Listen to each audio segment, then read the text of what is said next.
दोस्तों, आपका स्वागत है। आज के इस सेशन में हम प्राचीन बिहार में धर्म सुधार आंदोलन के बारे में चर्चा करेंगे। तो अगर आपने इतिहास पढ़ा होगा तो आपको पता होगा कि जो धर्म सुधार आंदोलन की शुरुआत जो हुई थी, सबसे पहले छठी ईसा पूर्व में हुआ था, छठी शताब्दी ईसा पूर्व में, यानी कि हम कह सकते हैं sixth BCE, sixth BC before common era. ठीक है, यानी कि छठी शताब्दी ईसा पूर्व में इसकी शुरुआत हुई थी और उसी समय धार्मिक सुधार आंदोलन का जन्म हुआ, क्योंकि वैदिक काल में जो कर्मकांडीय प्रथा थी, कर्मकांड बहुत ज़्यादा प्रचलित था और वह बहुत ही जटिल था और जातीय विषमताओं पर आधारित था और उसके साथ साथ जो थी बहुत सारी बुराइयां भी शामिल थी, जैसा कि ब्राह्मण क्षत्रिय वैश्य शूद्र। तो उसमें कैटेगराइज किया था ब्राह्मण क्षत्रिय वैश्य शूद्र में। तो जो शूद्र लोग थे वह सबकी सेवा करते थे, मंदिरों में उनका जाना प्रतिबंधित था, ऐसे वगैरह तमाम तरह की समस्याएं थी। तो उसी को दूर करने के लिए छठी शताब्दी ईसा पूर्व में धर्म सुधार आंदोलन का जन्म हुआ और उसके अंतर्गत आपको पता होगा कि बौद्ध धर्म, जैन धर्म सबसे प्रमुख थे। बौद्ध धर्म, जैन धर्म सबसे प्रमुख थे और बिहार इनका गढ़ रहा है, बौद्ध धर्म और जैन धर्म का। और इन्होंने क्या किया, सामाजिक समरसता का प्रचार किया। तो लोगों ने इसका खुले दिल से स्वागत भी किया, क्योंकि गौतम बुद्ध और महावीर स्वामी दोनों लगभग समकालिक थे, कंटेम्पोरेरी थे, दोनों लगभग समकालिक थे और दोनों ने ही इस बात पर बल दिया कि जो वास्तविक सुख भौतिक समृद्धि या धार्मिक अनुष्ठानों से नहीं, बल्कि दया, दान जैसे मानवीय सरोकार वाले अच्छे सामाजिक कर्मों से मिलता है। ठीक है, तो यहाँ बौद्ध धर्म और जैन धर्म को बेसिकली केंद्रित करके डिस्कस करेंगे। तो आज हम बौद्ध धर्म के बारे में चर्चा करेंगे, क्योंकि थोड़ा सा बड़ा टॉपिक हो जाएगा, तो आज हम केवल बौद्ध धर्म के बारे में चर्चा करेंगे। तो यहाँ देखिए, बौद्ध धर्म के संस्थापक गौतम बुद्ध क्षत्रिय वर्ण के थे। पूछा गया एग्जाम में कि किस वर्ण से आते, तो क्षत्रिय वर्ण के थे। क्षत्रिय वर्ण होने के बाद भी इन्होंने क्या किया, जो वैदिक काल में जो परंपराएं फैली हुई थी उसका विरोध किया। ब्राह्मणों में रूढ़िवादी धर्म के विरुद्ध आर्थिक और सामाजिक रूप से गिरे हुए नीचे के दोनों वर्णों ने भी अपना भरपूर सहयोग देकर समानता पर आधारित एक सुधारवादी विचारधारा को जन्म दिया। इस प्रकार बौद्ध धर्म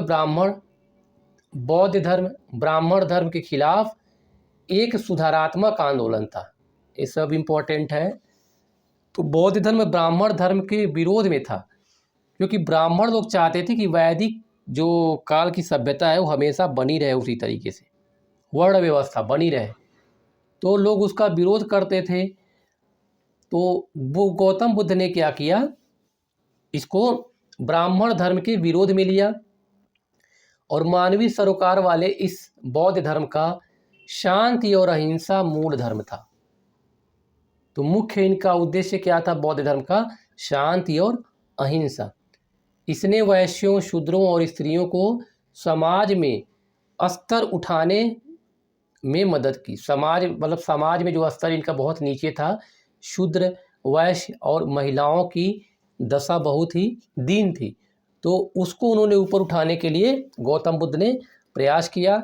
और बौद्ध धर्म के प्रवर्तक भगवान बुद्ध का जन्म कपिलवस्तु के लुम्बिनी नामक, इनका बचपन का नाम सिद्धार्थ था। ये सब याद कर लिए, क्वेश्चन पूछा गया एग्जाम में, हर लाइन यहाँ पर इंपॉर्टेंट है। लुम्बिनी में हुआ था। लुम्बिनी कहाँ पर है, नेपाल में है। और 563 ईसा पूर्व, ये भी याद कर लिए, 563 BC, 563 ईसा पूर्व इनका जन्म हुआ था और किस कुल में? शाक्य क्षत्रिय कुल में, शाक्य क्षत्रिय कुल में जन्म हुआ था। और पिता का नाम शुद्धोधन और माता का नाम महामाया था। सबसे इम्पोर्टेंट है, पूछा जाता है कि बचपन का नाम क्या था, तो आपको पता होगा सिद्धार्थ था। जन्म कहाँ पर हुआ था? लुम्बिनी में हुआ था, कपिलवस्तु के लुम्बिनी में। और ज्ञान कहाँ पर प्राप्त हुआ था? तो बोधगया में। तो इस तरह के प्रश्न पूछे जाते हैं।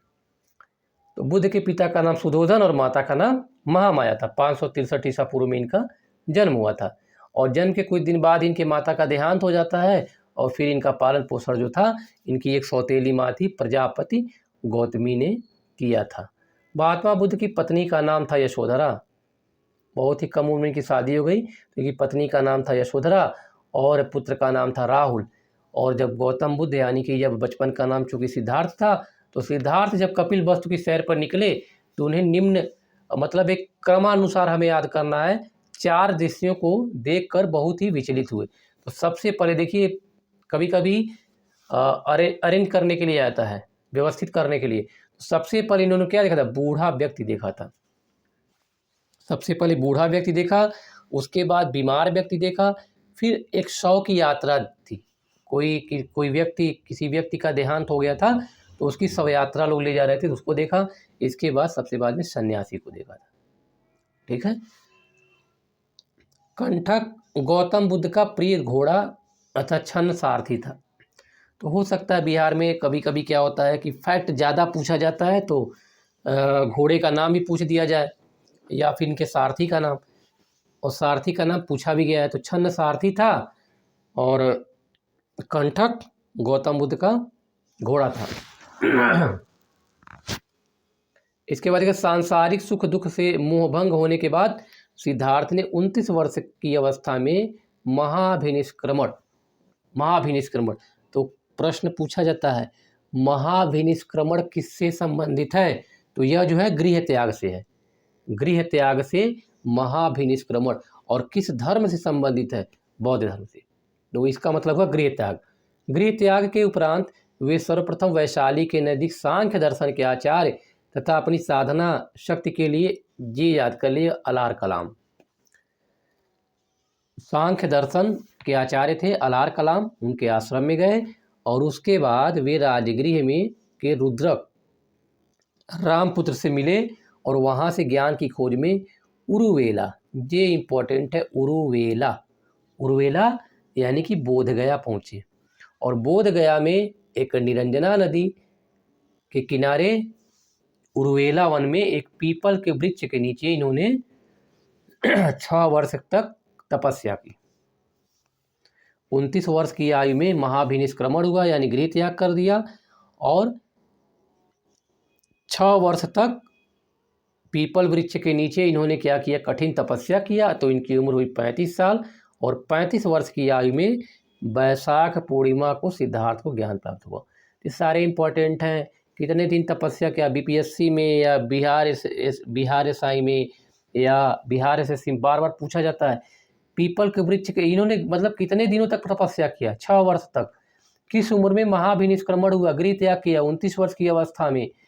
और ज्ञान कहाँ प्राप्त हुआ? उरुवेला वन में। ठीक है, पीपल वृक्ष के नीचे। और नदी कौन सी थी? निरंजना नदी।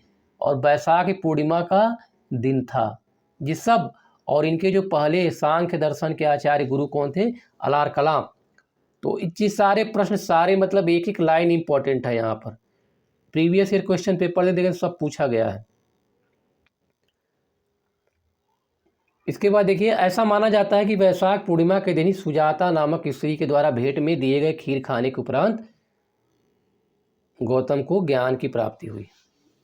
जब पता नहीं क्या सच्चाई है, ऐसा माना जाता है, तो हमें क्या करना है? बस पढ़ना है इसके बारे में। और वे तथागत बुद्ध बन गए। तो सुजाता नामक एक स्त्री के द्वारा भेंट में दिए गए खीर खाने के बाद ही इनको ज्ञान की प्राप्ति हो गई। ज्ञान साधना वाले पीपल वृक्ष को बोधि वृक्ष कहा जाता है। इसलिए देखा होगा आप लोगों ने, जो राजकीय वृक्ष है बिहार का, क्या है? बोधि वृक्ष है। और उस स्थान को बोधगया कहा गया। ज्ञान प्राप्ति के बाद उन्हें बुद्ध के रूप में जाना जाने लगा। और ज्ञान प्राप्ति के बाद बुद्ध ने ऋषिपत्तन यानी कि सारनाथ आज जो है बनारस से लगभग 15 किलोमीटर की दूरी पर है, बनारस हेडक्वार्टर से। और उसका जो पहले का नाम था उस समय ऋषिपत्तन कहा था, ऋषिपतन कहा जाता था, ऋषिपत्तन। मीन्स अपना उपदेश दिया, पहला उपदेश दिया सारनाथ में, जिसे धर्मचक्र प्रवर्तन, धर्मचक्र प्रवर्तन सारनाथ में दिए गए प्रथम उपदेश से संबंधित है। और अगर पूछा महाभिनिष्क्रमण तो गृह त्याग से संबंधित है। बुद्ध ने सारनाथ में 5 शिष्यों, जो 5 के नाम याद कर लीजिएगा, आनंद है, उपालि, श्रेयपुत्र, मुगल्लन या मुगल्लान, वो अश्वजीत को इन्होंने क्या किया, दीक्षा दी। और ज्ञान प्राप्ति के बाद बुद्ध ने 40 वर्ष तक मगध, सारनाथ, वैशाली आदि क्षेत्रों में बौद्ध धर्म का प्रचार प्रसार किया। ये सब क्या है, महाजनपद, मगध, सारनाथ, वैशाली, तो मगध में, सारनाथ में, वैशाली आदि जगहों पर इन्होंने क्या किया, अपना उपदेश दिया।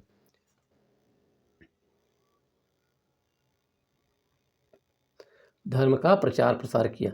ये देखिए बहुत इंपॉर्टेंट है, इसको याद कर लीजिएगा। जन्म कमल और सांड से संबंधित है, कमल और सांड।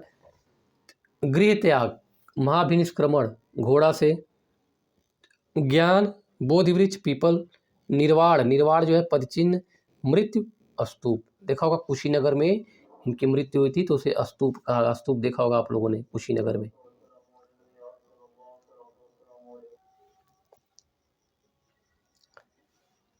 मृत्यु स्तूप से संबंधित है। गौतम बुद्ध के राजा शिष्य थे, मतलब ऐसे शिष्य जो राजा थे गौतम बुद्ध के, तो बिंबिसार, बिंबिसार कौन था, हर्य वंश का था। अजातशत्रु, प्रसेनजीत और उदयन, ये चारों याद कर लीजिए गौतम बुद्ध के जो मुख्य शिष्य थे। बुद्ध के जन्म व मृत्यु की तिथि चीनी परंपरा के कैंटोन अभिलेख के आधार पर, जी याद कर लीजिएगा, इंपॉर्टेंट है, क्वेश्चन इसे बन सकता है। कौन सा कैंटोन अभिलेख है।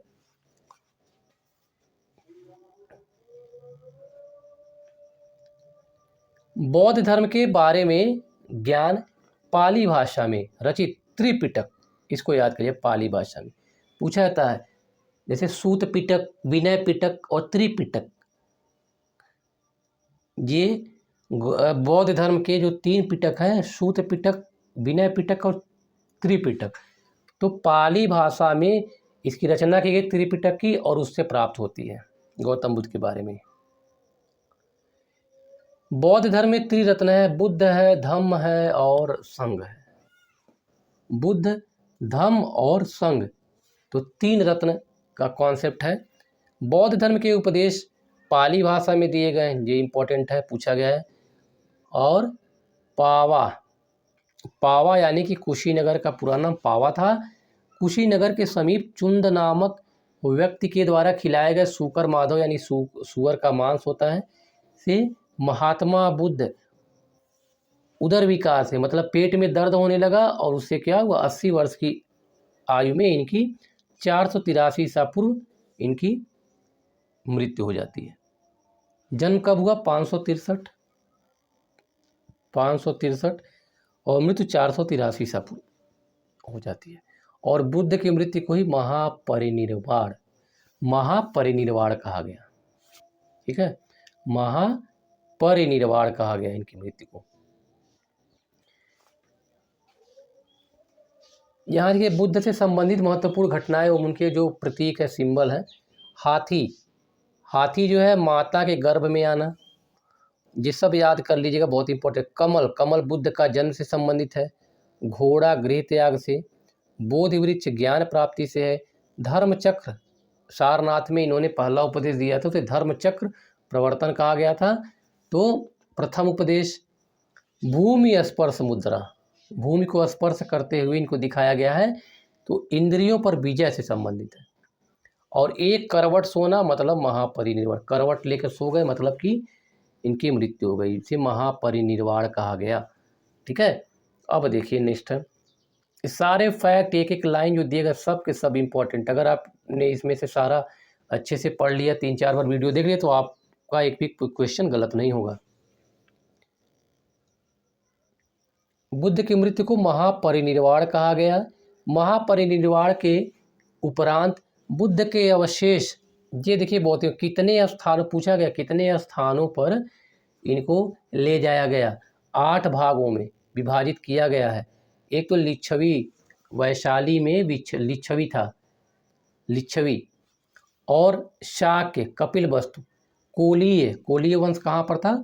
रामग्राम में, वेठद्वीप के ब्राह्मण, मल्ल कुशीनगर तो आप अगर गए होंगे तो देखा होगा, मौर्य, पिपलीवन और मगध के अजातशत्रु।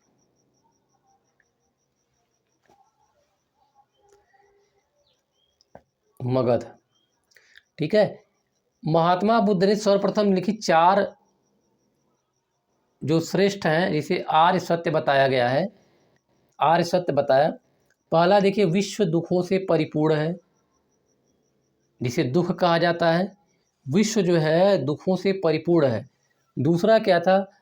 अभिलाषाएं, व्यक्ति जो तरह तरह की इच्छाएं प्रकट करता है वही उसके दुख का कारण है, जिसे दुख समुदाय कहा गया। अभिलाषाएं दुख का कारण है। अभिलाषाओं को विजित कर सभी दुखों से छुटकारा हो सकता है, इसे दुख निरोध कहा गया। और दुख निवारण के मार्ग हैं, इसे दुख निरोध गामिनी प्रतिपदा कहा गया। तो ये चारों आप याद कर लीजिएगा, बहुत इंपॉर्टेंट है, ठीक है। यहाँ देखिए, पहला विश्व दुखों से परिपूर्ण है, दुख। दूसरा दुख समुदाय, अभिलाषाएं जो हमारी होती है, इच्छाएं दुख का कारण है। और अभिलाषाओं को प्राप्त करके, अभिलाषाओं को विजित करके हम दुखों से छुटकारा पा सकते, दुख निरोध उसे कहा गया। और दुख निवारण के भी मार्ग हैं, उसे दुख निरोध गामिनी प्रतिपदा कहा गया। तो चारों बहुत इंपॉर्टेंट है, याद कर लीजिए। भगवान बुद्ध के अनुसार अष्टांगिक मार्ग द्वारा ही दुख से मुक्ति संभव है। अष्टांगिक मार्ग द्वारा दुख से मुक्ति संभव है।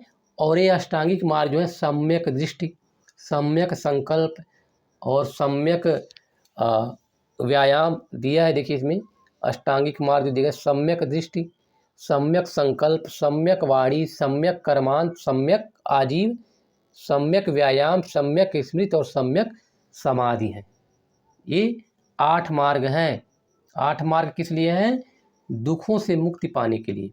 और संसार में दुख ही दुख है, और दुख के निदान के लिए अष्टांगिक मार्ग को अपनाना चाहिए। बुद्ध के अनुसार इन अष्टांगिक मार्गों के पालन करने से ही जो मनुष्य है इस संसार की तृष्णा से मुक्त होकर के मोक्ष की प्राप्ति कर सकता है। तो मोक्ष, निर्वाण को मोक्ष कहा गया है। तो अष्टांगिक मार्ग का पालन करते हुए मनुष्य मोक्ष प्राप्त कर सकता है। बुद्ध का सिद्धांत मध्यम मार्गी, दिस इज वेरी इंपॉर्टेंट, मध्यम मार्गी सिद्धांत पर आधारित था। बुद्ध का सिद्धांत याद कर लिया, मध्यम मार्गी था। और उनका मानना था कि वीणा के तार को इतना ढीला मत रखो कि कोई सुर ही न निकले, और उसे इतना भी मत कसो कि वे टूट ही जाएं। इसीलिए मध्यम मार्गी था। मध्यम मार्ग का मतलब क्या हुआ? जो बीच वाली स्थिति बिल्कुल होनी चाहिए। वीणा के तार को इतना ढीला मत रखो कि कोई सुर ही ना निकले, और उसे इतना भी मत कसो कि वो टूट जाए। बौद्ध धर्म को अंतर्राष्ट्रीय धर्म बनाने का श्रेय अशोक को जाता है, यह भी इम्पोर्टेंट है। एशिया के कई देशों में अशोक द्वारा बौद्ध धर्म का प्रचार प्रसार किया गया, और उसने अपने पुत्र महेंद्र और पुत्री संघमित्रा को श्रीलंका भेजा था। तो आपने बचपन में भी पढ़ा होगा, महेंद्र पुत्र और पुत्री संघमित्रा को इन्होंने श्रीलंका बौद्ध धर्म के प्रचार प्रसार के लिए भेजा था। बिहार और बौद्ध साहित्य जो है, बौद्ध ग्रंथों में त्रिपिटक, विनय पिटक और सूत पिटक, अभी हमने डिस्कस किया था इन तीनों के बारे में। और इसके अलावा एक और है अभिधम्म पिटक। ये 4 प्रकार के पिटक हैं, नहीं 3 ही पिटक। त्रिपिटक में एक विनय पिटक, सूत पिटक और अभिधम्म पिटक। वह हमने बताया था अभी कुछ देर पहले कि त्रिपिटक के बारे में बताया था। तो त्रिपिटक के ये तीनों पार्ट हैं। त्रिपिटक मतलब 3 पिटक हैं, इसमें 3 पिटक है, विनय पिटक, सूत पिटक और अभिधम्म पिटक, और जिनमें अनेक ऐतिहासिक सामग्री उपलब्ध होती है। निकाय तथा जातक में बौद्ध धर्म के सिद्धांत तथा कहानियों का संग्रह है। जातकों में बुद्ध के पूर्व जन्म की कहानी है। जातक कथा आप लोगों ने सुना होगा, तो जातक कथा में ही बुद्ध के पूर्व जन्म की कहानियाँ वर्णित हैं। दीपवंश तथा महावंश नामक पाली ग्रंथों से मौर्यकालीन इतिहास के विषय में हमें जानकारी प्राप्त होती है। तो ये जो इम्पोर्टेंट है दीपवंश और महावंश। और ये किस प्रकार ग्रंथ हैं? पाली ग्रंथ हैं, पाली भाषा में लिखे गए ग्रंथ हैं और इसी से हमें मौर्यकालीन इतिहास के विषय में जानकारी प्राप्त होती है।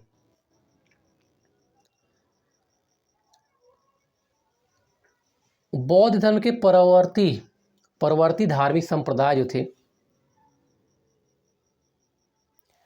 आजीवक एक संप्रदाय दिया गया और संस्थापक दिया गया। तो आजीवक संप्रदाय जो था मक्खलीपुत्र गोसाली इसके संस्थापक थे। घोर अक्रियवादी एक पूरन कश्यप था। भौतिकवादी अजीत केश कम्बलिन। संदेहवादी संजय विलट्ठपुत्र। नित्यवादी पकुधक चायन ये थे। तो आजीवक मक्खलीपुत्र को बहुत इंपॉर्टेंट है, पूछा गया है कई बार एग्जाम में, हर एग्जाम में पूछा जाता है। आजीवक संप्रदाय से संबंधित कौन था? या आजीवक संप्रदाय के संस्थापक नित्यवादी पकुधकच्चायन, संदेहवादी संजय विलट्ठपुत्र, भौतिकवादी अजीत केश कम्बलिन और घोर अक्रियवादी पूरन कश्यप। नागसेन द्वारा रचित मिलिंद पन्हो नागसेन द्वारा रचित हिंद एवं शासक मीनांडर के विषय में जानकारी मिलती है, ये इंपॉर्टेंट है। ठीक है, मीनांडर की जानकारी किससे मिलती है? मिलिंद पन्हो से। और किसने इसकी रचना की थी? नागसेन ने की थी। हीनयान का प्रमुख ग्रंथ कथा वस्तु से महात्मा बुद्ध के जीवन चरित्र के अनेक कथानकों का वर्णन मिलता है। हीनयान दो प्रकार के हैं, एक हीनयान है और दूसरा वज्रयान है। तो हीनयान में एक ग्रंथ है जिसे हम कथा वस्तु कहते हैं, कथा वस्तु नाम का ग्रंथ है और इसी से हमें महात्मा बुद्ध के जीवन चरित्र के बारे में जानकारी मिलती है। दिव्यावदान से अशोक के उत्तराधिकारियों से लेकर पुष्यमित्र शुंग तक के शासकों के विषय में जानकारी मिलती है। एक जो है देखिए कथा वस्तु है, दिव्यावदान है। तो कथा वस्तु से गौतम बुद्ध के जीवन चरित्र की विशेषताओं के बारे में पता चलता है। दिव्यावदान से अशोक के बारे में और इनके उत्तराधिकारियों, अशोक के उत्तराधिकारियों से लेकर के पुष्यमित्र शुंग, ब्राह्मण वंश का संस्थापक था पुष्यमित्र शुंग तक के शासकों के विषय में हमें जानकारी प्राप्त होती है। ये सारे बहुत ही इम्पोर्टेंट है, एक एक लाइन का बहुत ही महत्वपूर्ण योगदान है आपके एग्जाम के लिए। इसके बाद के फहयान, सुंगयुंग, वेनसांग, ये सब क्या थे? तीर्थयात्री, ये सब यात्री थे और इन्होंने अपनी यात्रा वृत्तांत लिखा है और यात्रा वृत्तांत के में इन्होंने भारत के बारे में जिक्र किया। तो फहयान, सुंगयुंग, वेनसांग और इससे प्रसिद्ध चीनी लेखक थे। तो ये चारों याद कर लीजिए, चारों जो थे चीनी लेखक थे। ठीक है, चीन से आए थे। और चीन यात्री फहयान गुप्त नरेश चंद्रगुप्त द्वितीय विक्रमादित्य के दरबार में आया था। ये भी इंपॉर्टेंट है, पूछा गया एग्जाम में। फहयान किसके शासनकाल में आया था? तो चंद्रगुप्त द्वितीय के दरबार में। चीनी यात्री वेनसांग हर्षवर्धन के शासनकाल में आया था तथा इसने 16 वर्षों तक निवास कर विभिन्न स्थानों की यात्रा की। ठीक है, तो यहाँ देखिए चंद्रगुप्त के दरबार में भी रहा है वेनसांग और हर्षवर्धन के दरबार में भी रहा है और 16 वर्ष तक इसने क्या किया? निवास किया था। वेनसांग ने 6 वर्षों तक नालंदा विश्वविद्यालय से शिक्षा प्राप्त की। वही नालंदा विश्वविद्यालय जिसको लगभग 1200 शायद 1193 ईस्वी की बात है, देख लीजिए 1193 ईस्वी की बात है, बख्तियार खिलजी ने उसको नष्ट कर दिया था। बख्तियार खिलजी।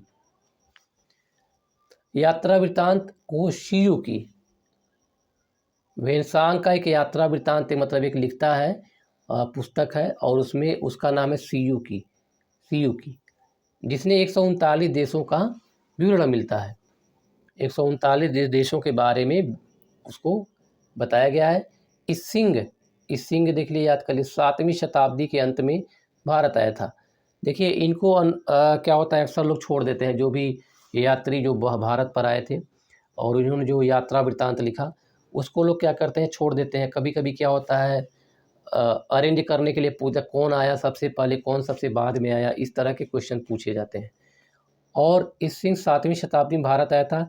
इसके विवरण से ज्ञात होता है कि यह भारत में बौद्ध तीर्थ स्थानों की यात्रा तथा बौद्ध धर्म के बारे में जानकारी प्राप्त करने के लिए आया था। इन्होंने जो विवरण दिया हुआ है उससे यही पता चलता है कि बौद्ध तीर्थ या स्थानों की यात्रा तथा बौद्ध धर्म के बारे में जानकारी प्राप्त करने के लिए आया था।